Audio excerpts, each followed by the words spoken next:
Yesterday, the House of Representatives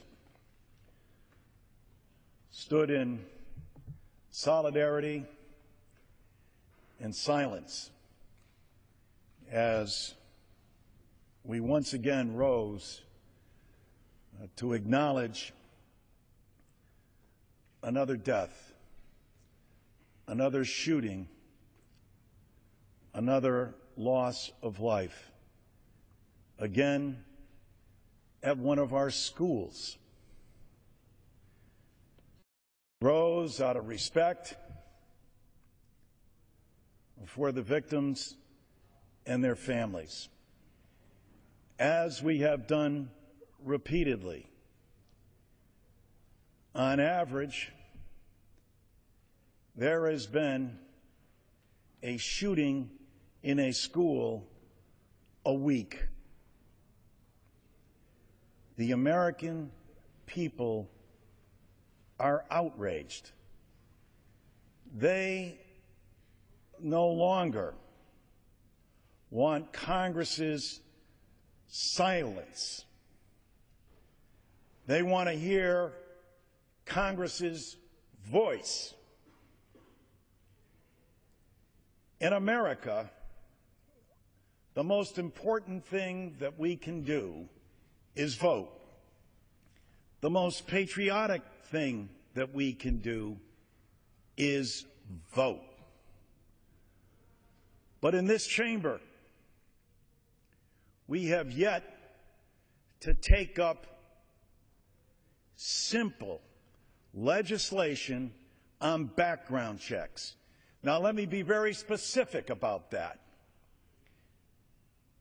Pat Toomey, Joe Manchin, two of the most conservative senators in the United States Congress, put together a very narrowly constructed compromise that called for universal background checks to keep guns out of the hands of criminals and the mentally ill. This is not complicated. It is supported by 92% of the American people and 76% of the NRA. John Boehner, Eric Cantor, Kevin McCarthy, and Kathy McMorris are honorable people. They know what the right thing to do is. And the right thing here, whatever side you come down on this issue, is to give the people in the people's house a vote. How many more times are we going to hear the pleas from parents who are crying out for Congress to take action in a body where many people pride themselves on the right to life? Why will we not rise to do everything to protect our school children? When I was growing up, we used to have drills because we were fearful of nuclear annihilation by Russia. Today, our schools go through routine lockdown drills for fear of our own citizens.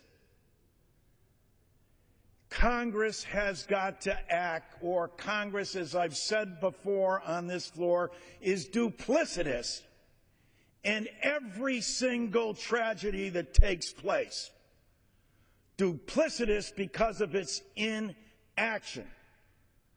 It is the morally right thing to do to cast a vote, however you feel on this issue.